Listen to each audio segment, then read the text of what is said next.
Well, I mean, I've always been a hedge witch. Deep, Okay. deep, deep in a little hedge. And where did that The start? longest time. That started probably when I lived in Georgia, many, many lives ago. Hmm. Um, Gosh, yeah, that was probably 20, 30 years ago itself. So I've definitely been on a pagan path for an extremely long time. Not always knowing where it was going or how I wasn't connected to people, and I usually still am not in a lot of ways. And I think that a solitary path Hmm. has always been super comfortable for me. Hello, this is Kevin Pennell, and welcome to episode 157 of Toward a Better Life. And thank you, dear listener, for tuning in to the episode. The mission for Toward a Better Life is to encourage and guide you toward a life that is more fulfilling and more complete. It helps to learn how to flow with life's natural rhythms, a flow of life to ultimately cultivate balance. And with that balance come harmony, compassion, kindness for us all, personally, culturally, spiritually. The journey begins with each one of us as individuals, and I'd like to seek others around the world with the same spirit, heart, and mind, and those are the people I typically feature on the program. Life is a school, as you know. It teaches us to be better spirits, better souls, true human beings, not only for ourselves, but for the generations yet to come. Also, want to extend an opportunity for you to share your prose, music, poetry, or storytelling on the program. And please subscribe to the show if you haven't done so already through your favorite podcast platform, and keep following it for weekly magical insights into earth based spirituality, self development, and self care. Also, remember to support the program by leaving your review, if you would please, on Apple, Spotify, whatever podcast platform you might be using. It only takes a moment to leave the review, and it just means a lot. Uh, do visit my website too, towardabetterlife.com, where you can contact me to learn more about your free discovery call to help you on your own journey, along with some prior episodes, learning opportunities, and services that I offer outside the podcast, and a few accessories to assist you on your own journey. Please contact me through my website or just send me an email, kevin@towardabetterlife.com. Now, on with the program for our chat for this week. I'm welcoming Shilah to the episode. Shilah is a Bardic member of the Order of Bards, Ovates, and Druids. She says that while Google may be good for some things, she believes connecting, learning, and growing happen in the more human realm. She calls herself an artist of the Fae Folk, which can be seen in her magical creations that honor the Fae Folk and related realms. She's also walking her path in earth based spirituality and is sharing a glimpse of that life as a hedge witch and a druid in this episode of Toward a Better Life. Today, I'd like to welcome Shilah to Toward a Better Life. Shilah, welcome to the program. And where are you located and how are you doing today? I have a suspicion of what you're doing and how you're doing, but let us know. Hey, Kevin, thank you. I'm well. I live in Weiser, Idaho. It's was it temperature starting to drop. Winter is showing up today. Snow has started to fall a little bit, and our temperatures will be in the teens by tonight. Super exciting. Oh, you like that? Oh, I love it. I love it. Because I know part of your background is you moved from the East Coast and went out to Idaho, and we can get into that sort of thing. But um, you're an artist, and the artwork that you do, I'm going to say, is Fae related, and it's really quite magical that I've seen. And why don't you tell us a little bit about a story that I noticed that you posted on our OBOD website in the Hearth, and it's quite a narrative on maintaining our boundaries and being good about it and so forth. But if you can tell us a little bit about you first, and then we can kind of segue into that. So tell us a little bit more about Shilah first. Oh, a little bit about Shilah. Shilah's new, actually. Shilah's been around. Shilah the Bard has been around now for just a little over a year. She was discovered from an urge to go to the ocean over about a year and a half ago or so. And on my Bardic path, I living in Idaho. I'd lived in California. I've lived actually everywhere over the United States. I've been everywhere, man. Is that Johnny Carson song? Mm-hmm. Um, I am, yeah, it really is very true. Hitchhiking or living.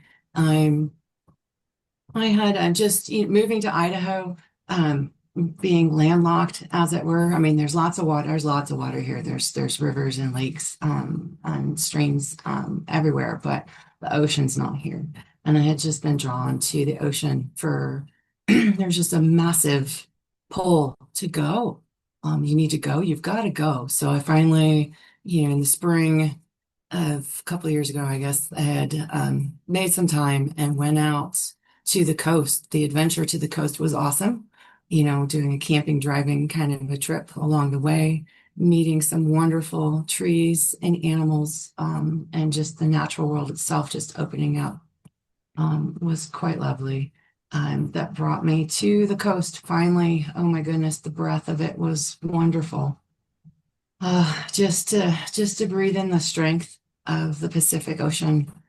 It had been so long. And the night that I spent there on the coast, like, I spent a couple nights, but the first night there was a calling that Shilah is your name, and that we're giving that to you. And that was, I woke up that morning and walked, to the ocean itself, across the beach, and just wrote Shilah in the sand about 5 or 6 times. Um, to get used to it and add that into who I am. And Shilah, the bard, the artist of the Fae Folk, Hmm. um, is who she is, who I am today, from that experience and from the experiences I've had since then. And a big experience that I've had since then, and all the work that I've done that has brought me to where I am. I have called on the Fae. I have asked, and the good folk, the fine folk, the good neighbors, however you'd like to call them, I find them the Fae, the Fae, is how they speak to me. There's a lot of, controversy and conversation around that, and that's, I think it's all personal choice and personal uh, communication, vibration from the air, or from still from the elements themselves that come together to give you that. And I feel that the artwork that I've done, which is soft sculpting, mainly. I sculpt in anything in glass and wood and metal, and fabric. And I've been doing a lot of soft sculpting in wool. Which is super fun. So I have super long hair, and I'm showing it right now to say you just take wool, you take hair, and you repetitively stab it with a needle to sculpt it into a Hmm. creation. It is amazing. I think, working in clay would be super fun too. It's super messy. Our wet felting is also a way to also work with wool, which is super fun and super hecka messy. And it takes days to make anything out of that. Um, the physical exertion from that is quite fantastic. But so I work in needle felting mostly. I have found great satisfaction in that and joy. I think the joy of these, and they're tiny little creatures that come from this. I feel like there's just a little bit of the essence of a fae in each one that I'm then able to share along the way. And it's it Yeah. and the work that I've seen of your Mhm. soft sculpture is just it's I wish in many cases I could show it, and you could show it.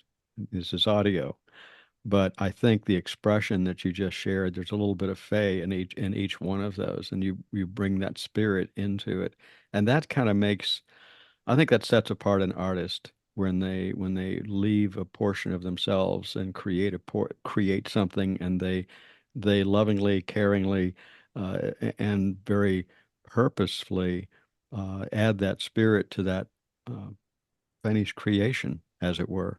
And it's really phenomenal to see that, and how you can express the love, express the appreciation of the natural world, honor the Fae, and so forth. Well, that's commendable. I really do appreciate that.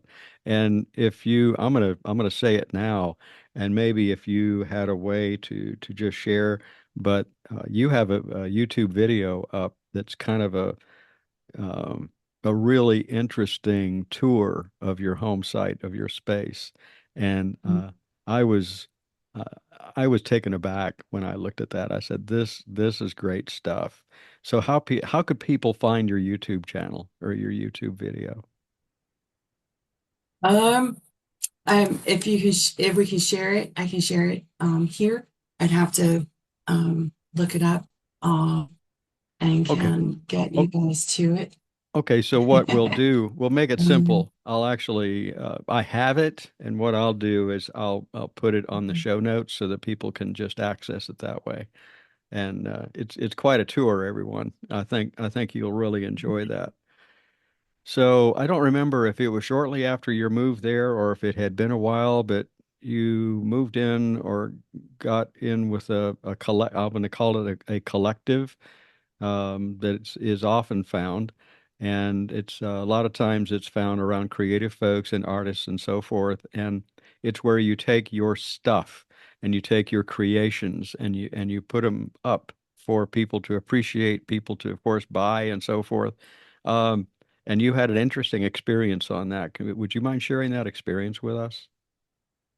sure, sure. So yeah, so I've lived in Weezer for about 4.5 years. And actually almost probably so like four of that I've actually been in this co-op. It's a little antique collectible shop. So I was a little bit of an oddity Hmm. going in. It's a little different. But it was a fun space to have somewhere to share any fun pieces and to, then I also work there once a month as well. You just, you chip in and I also chip in a lot of graphic design work and support as well, and was IT for the team and all kinds of fun stuff along the way.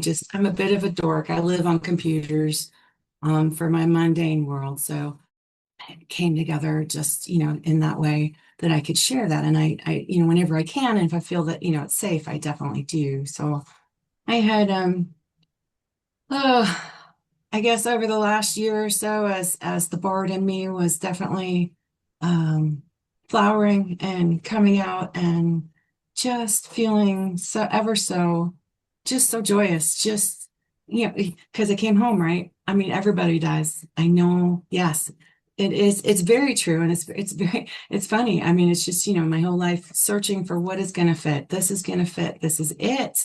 I found it. Oh my goodness, this is wonderful.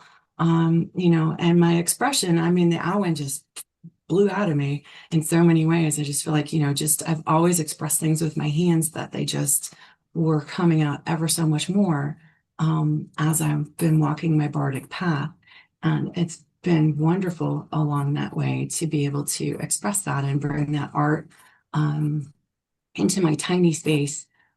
It was never, I mean, it's tiny space in a very small town, very teeny tiny town in the United States. And so definitely an oddity. I've never made any money at it other than paying rent and being able to buy more supplies. Yeah. So, I think that that's a shared thing for me, honestly. I've never wanted to, I guess, make a living at being an artist, knowing that's not going to happen, just being able to share the joy that I Mm. get from the creations along the way. And so, as the fall came near, Samhain was here, and knowing that the Yule was coming and that Krampus was such a piece, I just made a connection with Krampus. He's a wonderful little fellow. I know, there's in the United States, where I live, I have 14 churches within a 2 block radius. Let's caveat with that there in Shelby. Very monotheistic area that I live in. It's kind of Mm. strange that I live here sometimes. I question it on occasion. He needed to be created. I created a little Krampus. He was probably like a foot tall. Mm. I put many hours, many, many hours. I mean, it takes a lot of hours no matter what I do with the needle felting. It's a lot of time, but I love that time. It's fun. it brings me joy. I'm putting joy and happiness into whatever I'm creating. And Krampus, it was just like, oh, wait, how do I get your head just right? How do I, where do I get the basket? The basket showed up. I was like, oh, well, that's amazing. Um, didn't expect that. Just the unexpected little synchronicities that happen when I'm looking for supplies, when I'm looking for colors, when I'm looking for specific things to create things all came together. And he was a super wonderful creation. As usual, I make a little Facebook market ad because I only sell locally. I'm not set up for online stuff in any way, shape, or form per se, or mail order or anything. So, I made a little ad and I stuck him in my little space. And there, he sat with the rest of my Fae Folk, waiting for his turn to go home with someone. But that didn't end up being what happened. Um, I think within a week or so, I went back in with the November, December work I had done that I do for free every year. And the owner let me know that there were some folks that were upset with Krampus, that they refused to actually physically come in the building if he was going to be there. Mm. I was really surprised. Um, just really surprised.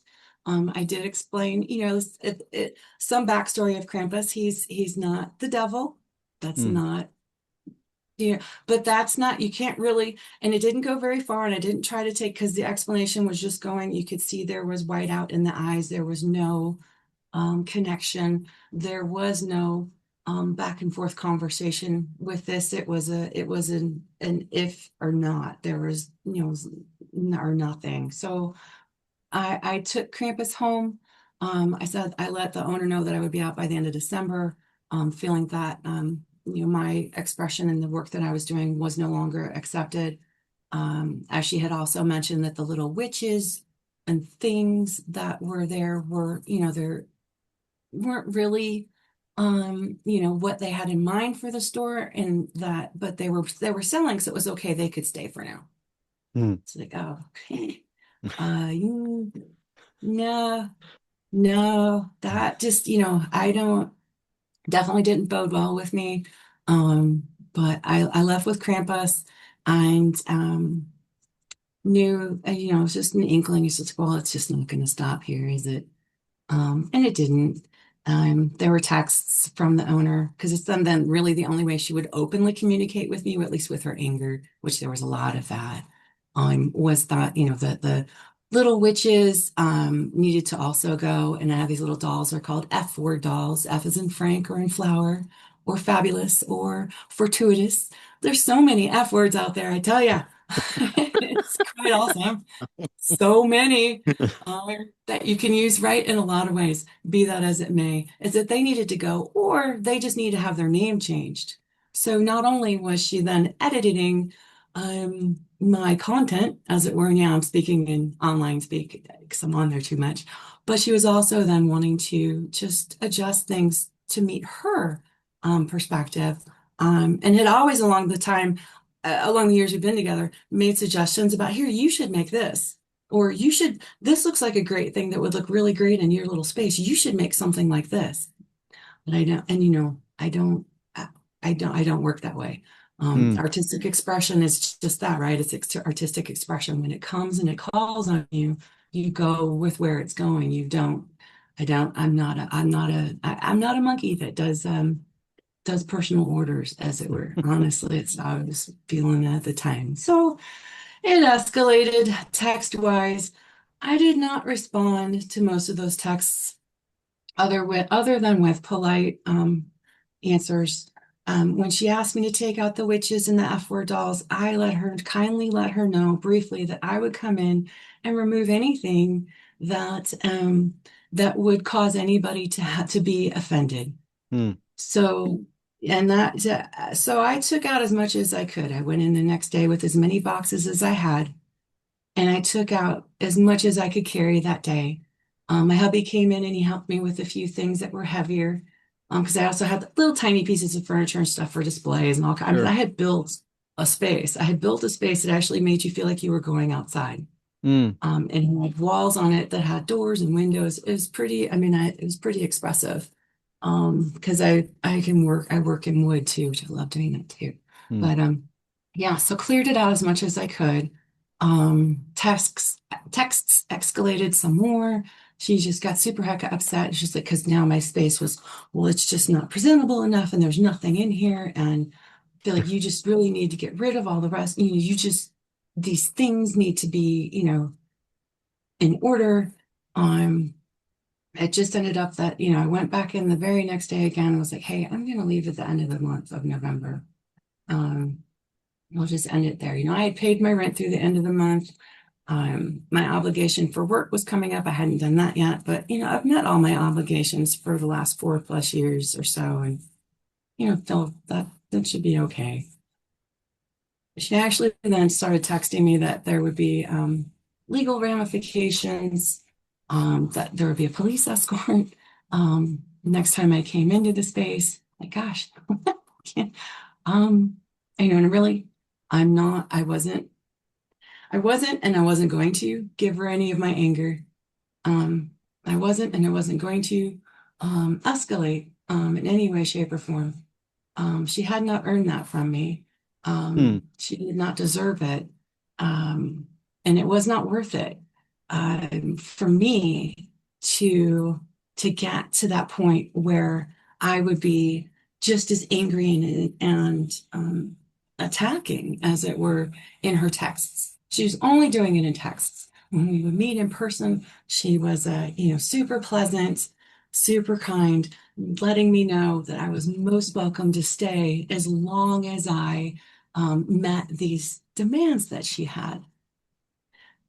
So I was like, yeah, no, no, not, I'm not falling down that rabbit hole. I'm an adult, and you're not manipulating me. And I'm not going to fall into your anger because you don't feel like you can control this situation. It's not your situation to control. I'm walking away. So, I mean, bottom line, I was walking away.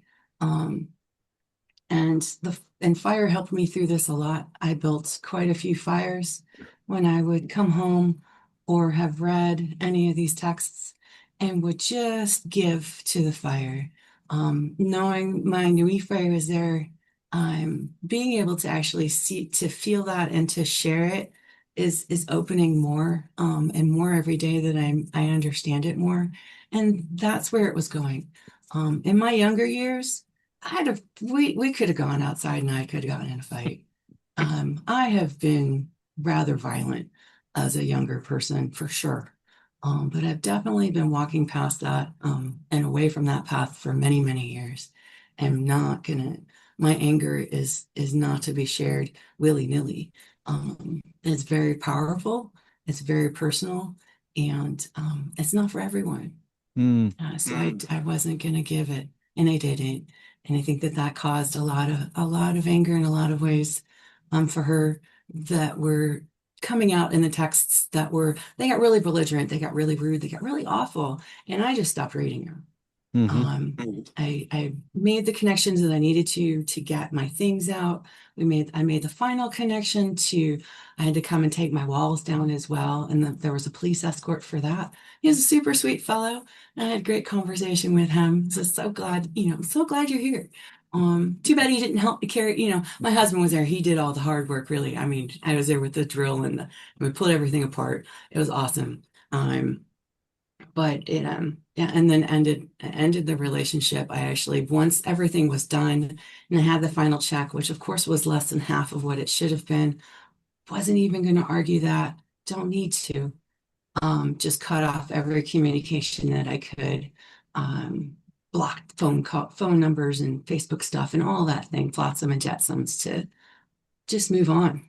And had one more great big fire that actually had a lot of the wall, from my space in it, Mm. that needed to be let go, and let it go. Um, and that felt really good. Mm.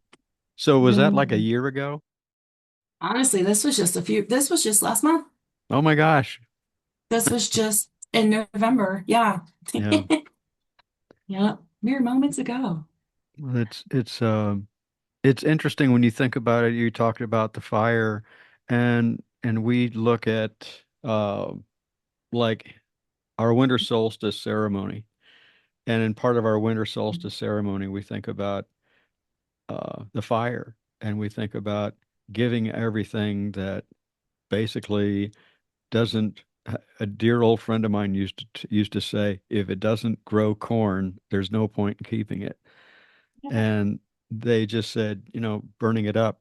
And it's not like it's cruel. It's something that basically you're taking all the energies that are surrounding those pieces and that stuff, and you give it back and let the universe handle the details.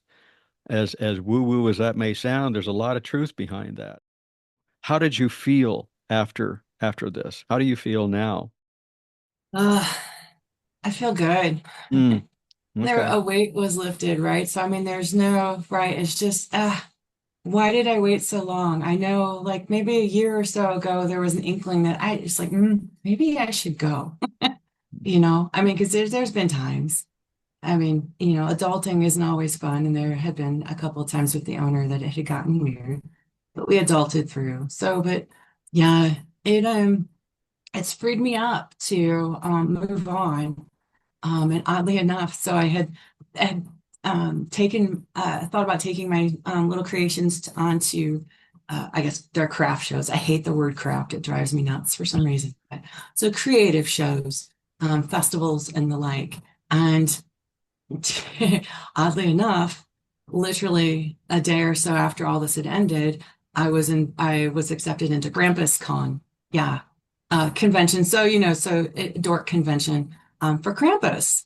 Krampus was the main show at this convention. And I just fell out laughing. I mean, okay, So how serendipitous is that? it is. It's like Krampus came along and said, "Thank you." And then, I know. I can appreciate so much where you're coming from with that. I've experienced it. I'm sure many of our listeners have experienced the same thing, and we're kind of we keep getting pushed to the edge, pushed to the edge, pushed to the edge. And one person said, "What do you do when there's nothing left to go to when you're being pushed to the edge except a giant chasm down below?" I said, "You sprout wings and you fly." That's what you did. You sprouted wings and you flew. And congratulations. That's awesome. That's great.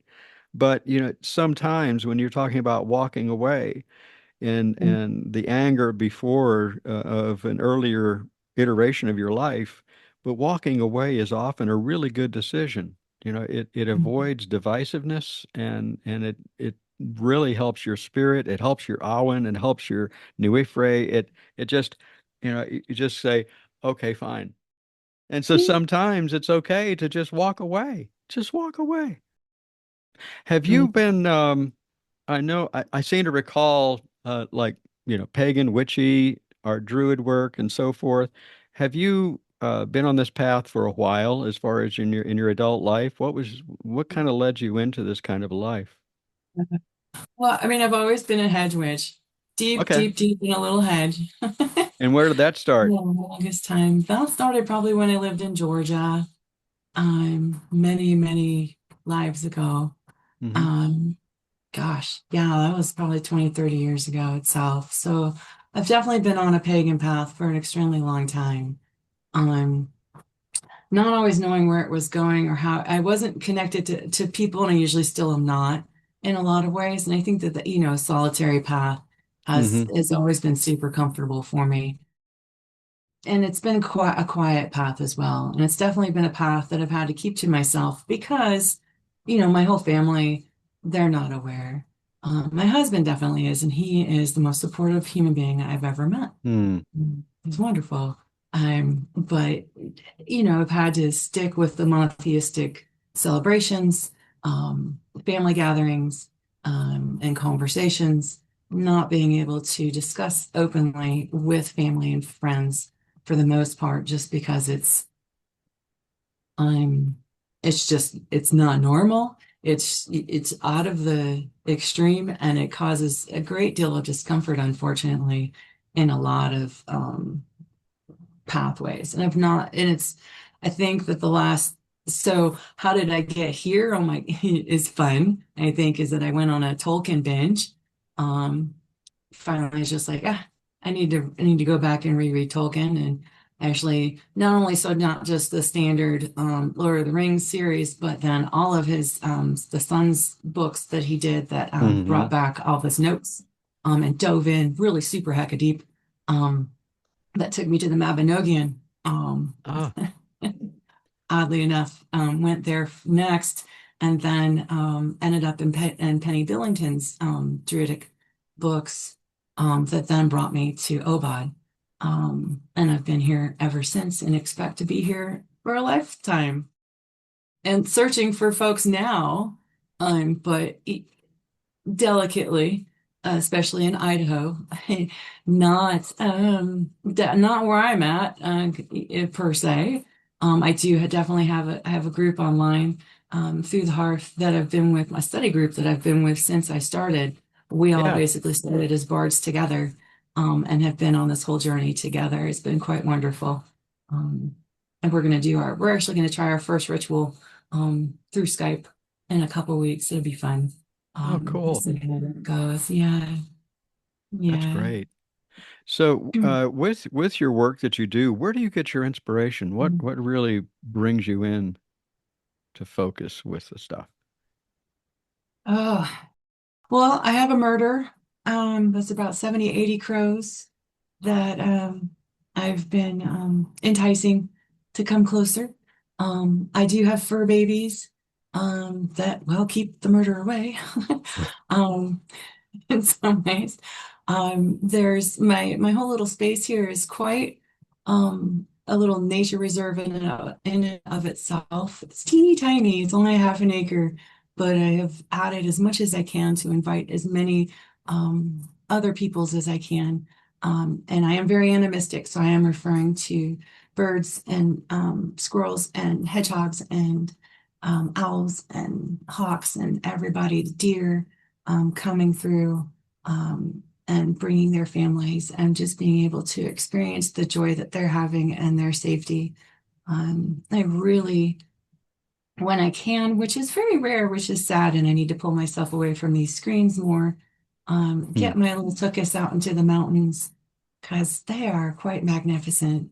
The strength that they bring, um, the energy that they have, their Nui Fray is quite lovely. And being able to absorb that and express it in my daily ritual as well, though I think really has helped me a lot. Every morning I wake and go into my sacred circle, which I do have a physical space in my backyard. I'm super lucky enough to have been able to create something here um, that then is able to connect, I think, in a deep way to our earth and all the peoples that it holds. Do you feel the presence of the spirits that are nearby when you begin to work? And then, because like for an example, I heard something recently, and I remember the book. I've got it on my shelf. It was Stephen King, and he talked about it it's a book specifically for writers that he wrote some Mhm. years ago. And he talked about how you set it up sometimes with the universe. I know what it was. It was Dave the Bard. I was listening to one of his programs, one of the episodes on Druidcast, and Dave had mentioned that in the context of Stephen King, Stephen will apparently put it out to the universe the night before, saying, in essence, okay, tomorrow morning I'm going to be at the typewriter and I really need everybody to get together because I'm really going to need your Mhm. help. And when I get there, it would be nice if you were there. And it's not like you need to be there. It was just appreciation and honoring and thankfulness and just saying so. And then you sit there and boom, there it is. And we're talking about some stuff where we talk about writer's block, things like that. And Mhm. it's just a matter of allowing the spirits of whatever you're trying to work with to let them express themselves through you. Does that make sense? Oh, absolutely. Yeah, absolutely. I feel that if I'm not inviting them, that they are showing up. And because I have asked, um, I've been asking to be more a part of the Fae world itself and asking for their support, which feels awkward to me at times. Because I mean, I'm not demanding of anything. I'm not Hmm. commanding them in any way, shape, or form. It's like making a new friend. Yeah. Um, and building a relationship because this is a two-way relationship. And I want to make sure that I'm giving as much as receiving. Hmm. And I feel that when I do sit down at my workspace, that there's quite a bit of receiving happening. That there's just feel um, I guess in my aura and my Nui Bray, that in the energy that I have, that it's not just me, that there is either someone or someone's else that are contributing and are providing me with the inspiration and movement forward of creating at times. And I feel like that's in hibernation at the moment. And I'm definitely trying to enjoy hibernating and processing and waiting for what's to come for the new year. Because what is to come now? Because there's a big change just happened. Yep. So how is that actually going to manifest into the new year? And what does that look like? And how will I build off of that? And so, having some quiet inner conversations with myself, meeting with the energies that be. Anu of the Morgan art is one of my goddesses that I speak to on occasion. I honestly feel like I'm moving away from naming or putting a named focus on any one spirit or entity because of where we are in the United States, per se. It's not, I don't know what energies are here and I don't know their names, but Mm. being able to work with them and accept them and be accepted by them, I feel like is making it into a broader sense that they may be, whether they're male or female, or are they a combination of that too? And I love that as far as just a perception is concerned, is that we're not any one thing per se, but we are so much in so many ways. Um, that it all comes together in a lovely, supportive way, internally and externally, so that as we, if you take the Druid prayer for peace and we um, share our peace with the world, that I think comes not only from ourselves, but from the energies, the spirits, the goddesses, the gods that we work with and that support us as we grow into this and live every day. Mm. And you're manifesting what we want to do at this time of year, which is Mhm. introspection and hibernation. I mean, that's winter. That's what we're supposed to do. Mhm. I find it interesting that you know, we are not the only ones that do that. The giant redwoods of the Pacific Northwest, they're dormant, and people say, well, they're not doing anything. But they are. They're strengthening their foundation. They're strengthening their root system. They're pulling all the nutrients in they need to grow, to move, and that's what they do. And we can do the same thing, as we look at it, can't we, Shilah? Where we can pull that energy within, and it's not that I'm never going to express it out, but for right now, I need to gather my strength for the times yet to come. So, yeah, that's Yeah, right. Absolutely right. Is pull it in and maybe sharing just inklings, right? Because they're yeah. still talking to each other too. Hmm. They're not cutting themselves off from each other. And I mean, redwoods grow in a grove. They grow in a circle.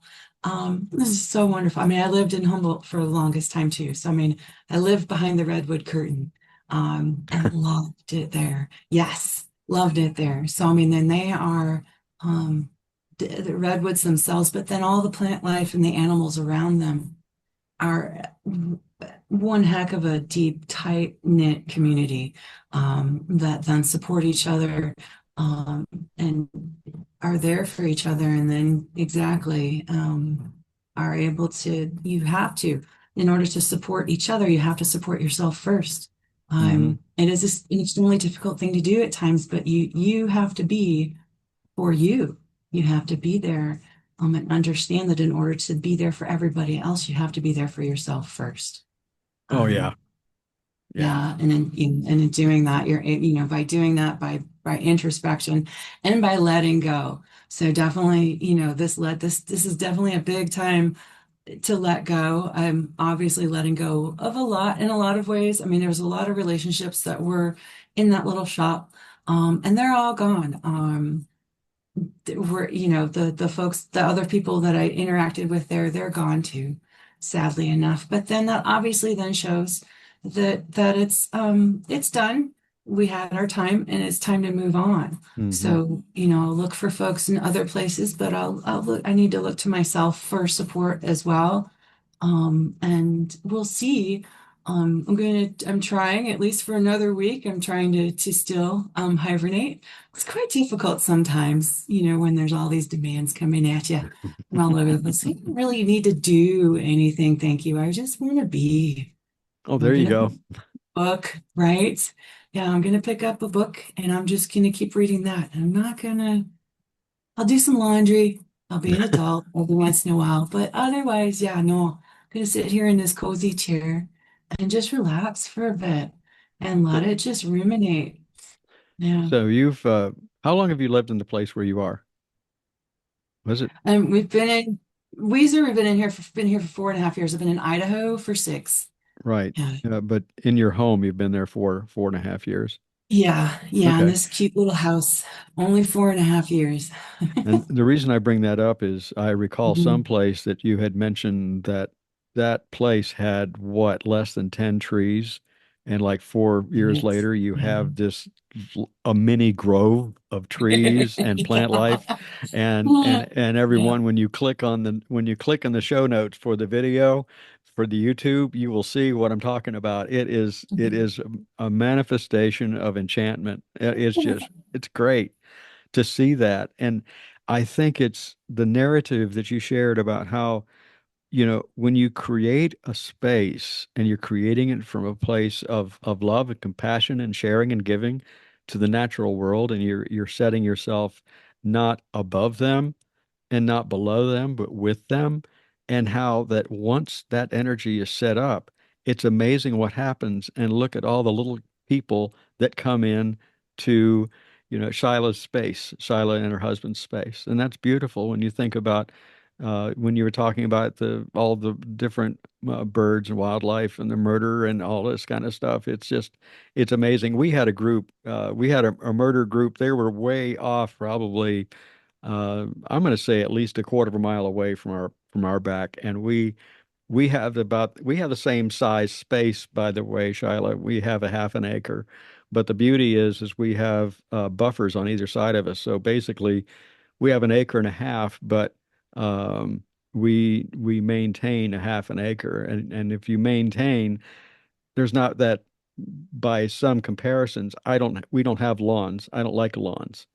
And we have I set up my grove out beside the house, and then we talk with the land and say, where do you want to be and what do you want to do? And you just kind of really connect with stuff, and you're sharing exactly what the talk, walk the talk kind of a stuff, and you're sharing that, and you're creating that, and for that, it's a wonderful narrative, Shilah. Keep it up. That's awesome. Thank you. I wish I didn't have to have a lawn. Yeah. I'm a townie. I have to. Grass can only be 8 inches tall. At least they don't come out with a ruler. I've read that. But they never said I couldn't have. So yeah, there were 6 trees and now there's 33. That's it. And there's still room for more.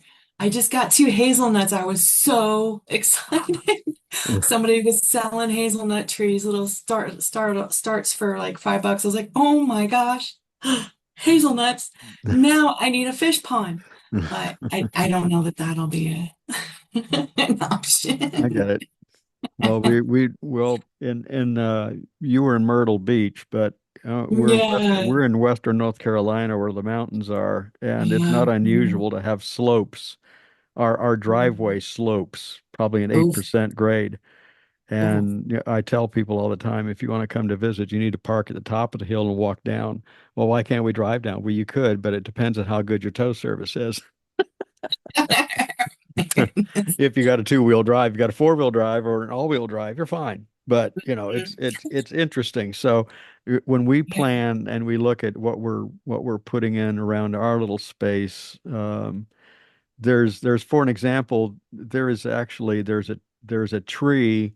We had some really hefty winds, and I think this wind that did the tree, I think it was before Helene, but it is completely bent over perfectly where the top of it is touching the ground and the bottom of it is still rooted.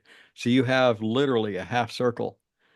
And I keep saying I'm going to either put a pentagram in that or I'm going to make a very giant dream catcher and put it that because it's just asking for it. And I keep saying which direction are we going to go? But it's just you have stuff like this and just be a Mhm. part of the land around you and create that space Mhm. and make it beautiful, make it yours. So Right. yeah, yeah. Liminal space, that sounds like, Kevin. That sounds wonderful. Yeah, That, well, yours, that in I, between. Yeah. yeah, we keep looking for stones that I can put into my circle, and we have a couple of pretty good Hmm. sized stones, and then we have our little dragons that sit on top of the stones and stuff, and Yeah. Yeah. we it's just what you do, right? Yeah, you make it yours. Absolutely. Yeah, Yeah. Yeah. all I There's need a now. dragon screaming, yeah, for the front. Oh, that's it. I mean, I A see it. sleeping dragon, right? To like, right? I mean, just as Uh-huh. like, yeah. Yeah. Should totally be there. Is that a Just big dragon? mountain. Yeah, it is. It's like, He's oh, protecting shh, our house he's too. sleeping. Yeah. Exactly.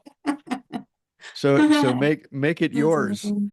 Is there anything else that you would like our listeners to know to share with them on your experience as in Druidry and paganism and animism and all that sort of thing that particularly those that are really interested in this sort of thing and something that they want to take home with them. I mean, we've shared a lot of ideas, make the space yours and so forth, but from Shilah's standpoint, what little thoughts do you have or a little story that you have that you would want to share with our folks? I think it's really as if you're finding this a calling, you're finding this a coming to a coming home, maybe. If you look into Obad or any other Druid path, Wiccan path, or Druid craft, because I'm really finding that pretty awesome at the moment as well. I Mm, love to combine. I mean, is bring things together. We're not taking things apart. It's all being becoming a part of who you are. Listening to that, being patient.